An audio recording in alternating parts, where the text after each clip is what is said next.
last class, I think, was a soul collage class that Leisha Weber teaches. And before that, it was a Tuesday morning class that Mary Beth facilitated. So this I wrote yesterday. Yes, yes, and yes. Part 1.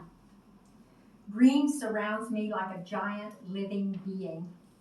Every window in the cabin is green. Dogwood leaves so close to the kitchen window, they almost kiss the glass.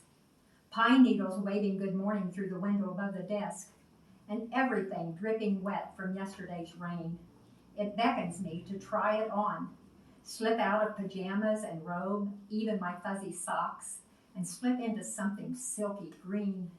Swipe my fingers through the leaves and needles and paint my face, my body, my toenails.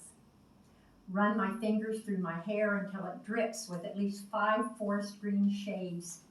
Slide into the summer landscape, slithering silent, and feel the coolness of the morning, the dampness of grass and clover, the plush softness of moss and the rough bark of roots.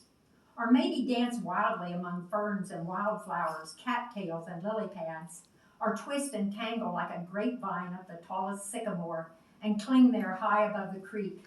Wring a puddle of green into the palm of one hand, then dip in with long green fingers and paint yes in bold letters on the smooth alabaster bark of the tree for the whole wide world to see. Yes, yes, and yes to beauty, to love, to life. Part 2. I fell asleep there, nestled in the topmost crotch of that sycamore, and dreamed a beautiful dream, or at least I thought it was a dream. Aliens in purple and blue and red and yellow spaceships spied the 3 giant yeses from another galaxy and cried out in jubilation and wonder. It was the green trinity they'd read about in the scriptures, the sign they'd been waiting for. Each alien pilot pushed the blinking green button on their dashboards, and in the blink of an eye, all the goodness and love and healing of the universe drenched Mother Earth, washed away the meanness, the hunger, greed, wars, sickness, and loneliness, and left an abundance of what was good and acceptable, just and compassionate, true and kind.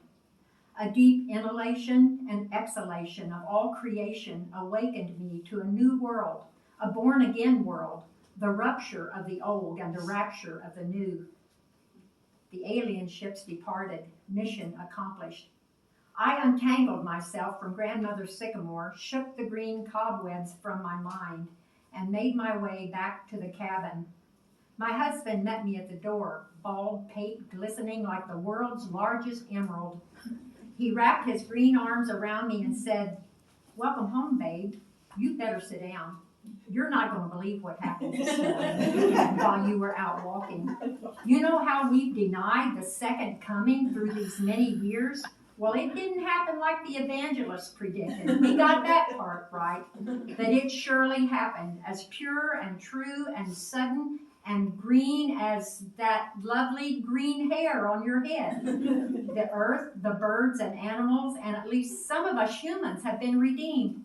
The old has passed away and all things have become new.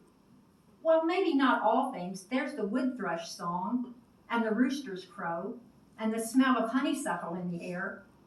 Where have you been, by the way? You look absolutely gorgeous in green."